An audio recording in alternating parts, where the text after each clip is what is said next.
because it's beginning to seem likely that Sony is in fact going to be doing some type of PlayStation showcase or event in March, and it's seeming less likely that it's going to be a state of play. Now, we do have to be careful with this. We don't want to get our expectations too high. A lot of people are going to just keep their expectations as low as possible. I think that's completely understandable and probably the smart thing to do. But at this point in time, it is hard to deny that Sony is seemingly getting ready to do something in March. We have a second insider, reliable insider at that, letting us know that PlayStation is doing something in March. So this is coming from account NGT over on Twitter, where he says, heard about new stuff today. Yes, you can 100% expect a new trailer in March in regards to Hogwarts Legacy. Now, somebody below that says, do you think it'll be in a PlayStation showcase type of event in March? And he simply says, yeah. That's not all he says though. He also says you can expect full coverage of this upcoming PlayStation event from me. And finally, when somebody asks, my expectations are always so high for these events. I still remember the big event last year. Only the last 10 minutes were exciting. Fingers crossed this is a good one. And account NGT simply responds, they have a lot to share. Now, the reason why I'm highlighting this is because not only is account NGT pretty reliable when it comes to having, contacts and inside information, but this is coming off of Special Nick, also another reliable insider when it comes to PlayStation, saying the same thing, that yes, Sony is having some type of an event in March, and the way he phrased it is it's going to be the good one, which I think a lot of people will kind of assume that it's going to be something bigger if it's going to be good, because let's be honest, most people do not look at state of plays as something good or exciting when it comes to PlayStation talking again. Now, I do want to say that there are many reasons at this point why I think it's safe to say that Sony will be doing something of significance in March. We have PlayStation VR 2.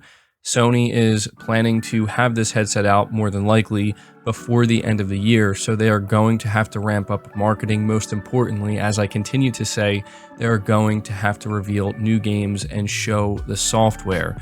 On top of not only talking more about the hardware and the games for it, they're going to have to talk about not only the second half of this year when it comes to PlayStation titles and what PlayStation 5 and PS4 owners can look forward to, but they're also going to want to maybe tease some more things that we can expect in 2023. It seems like it's also time for Sony to talk more about God of War Ragnarok. Horizon Forbidden West has been out for, a little over a week now. We have GT7 coming up on March 4th, and after that we do have Ghostwire Tokyo and Forspoken. But after that, all that's left that we currently know about for this year specifically is God of War Ragnarok, and it seems likely that March would be a good time for them to maybe show some new gameplay, maybe a demo, maybe, even give a release date. We also have The Last of Us Factions. It feels like now, as I said, is the time for Sony to reveal this. We have the rumored PS5 Last of Us remake.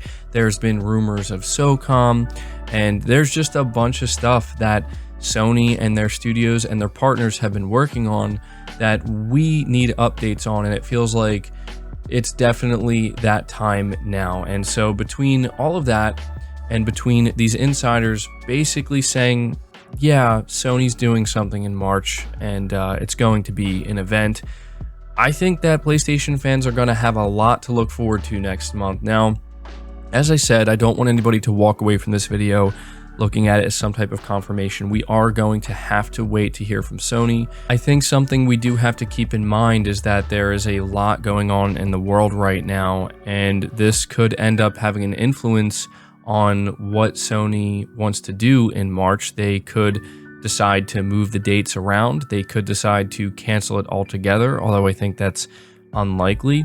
And I just feel that these are things we have to keep in mind. There is also the chance that these insiders could be wrong, but it is worth noting that these insiders in particular that we are highlighting, they seem to have, stuck around for a little bit here. They seem to have pretty solid sources. And so I would assume at this point that if this is what Sony's planning on doing. As we go into March, we will start to hear a little bit more here and there about what Sony plans to do exactly. Hopefully there aren't any major leaks, because if Sony is planning a showcase and something significant, I would rather be surprised. But there's no doubt that we may start to see more people, who are in the know talking about it. So yeah, just wanted to be sure to let you guys know about this. Let me know if you believe this or not, and if you are expecting Sony to do something significant in March. The next topic in line talks briefly about SIFU.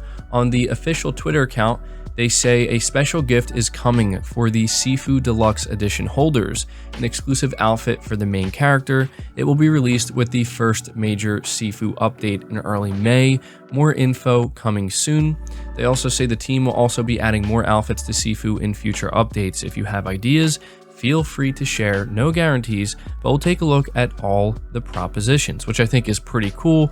And so for those who are not aware, the reason why they're announcing this and letting Deluxe Edition holders know that you will be getting this outfit for free is because this is their way of kind of making up for the botched launch of the Deluxe Edition.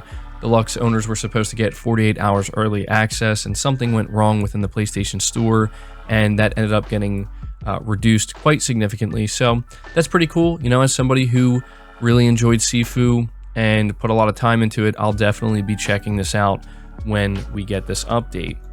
Next in line, though, we are talking about Elden Ring.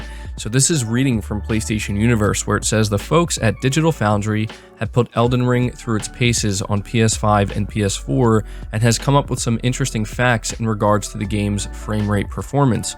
While the PS5 version of From Software's Fantasy Epic offers two modes to choose from, quality and performance, neither one actually provides a readily stable frame rate. Performance mode is the best of the bunch, says Digital Foundry, as the drops in frame rate aren't as noticeable.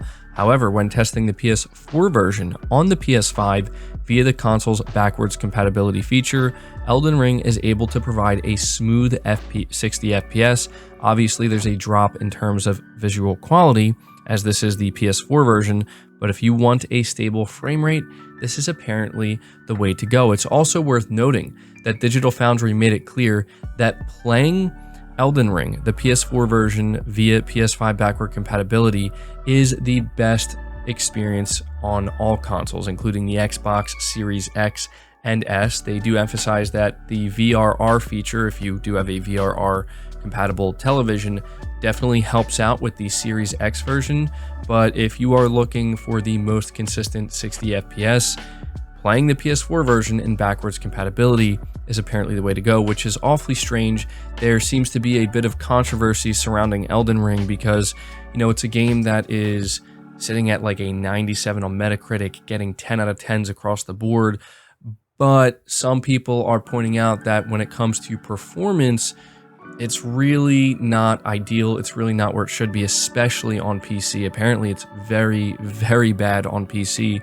But as you can see here, even with console, it's far from where it should be. And so, I'm sure that this is the top priority for From Software, and they are working on it. And I'm sure that they're going to, have some updates coming in the not too distant future. And speaking of updates for Elden Ring, they are also letting us know that ray tracing is coming in a future update. Again, reading from PlayStation Universe, From Software has revealed that Elden Ring ray tracing is on its way in future updates, meaning that owners of the PS5 and Xbox Series X and S versions of the game can look forward to some eyeball-popping visuals down the line. Not that Elden Ring isn't already a good-looking game, that is. The details were tucked away in the notes for Elden Ring Update 1.02, which was released yesterday with numerous bug fixes, and it says timing for the implementation of ray tracing, which is planned to be supported after the launch, will be revealed in future announcements. Now, obviously, that's very vague. That could be a couple of weeks from now. That could be a couple of months from now.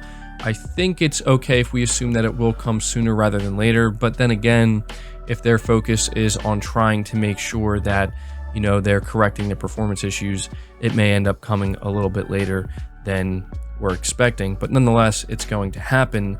The next topic in line talks about Horizon Forbidden West and how it has driven strong PS5 and PS4 digital sales. This is reading from Push Square, where they say Horizon Forbidden West got off to a strong start in the UK, but its sales were down slightly compared to Horizon Zero Dawn. Of course, it's important to remember that those initial sales only reflected physical copies, and the industry is increasingly shifting towards digital even when it comes to story-based single-player titles. Turns out that 49% of Horizon Forbidden West sales were purchased via the PlayStation Store in the UK through the 19th of February. That means with less days tracked, the title should be trending slightly ahead of its predecessor overall, as is to be expected now that the series is more established.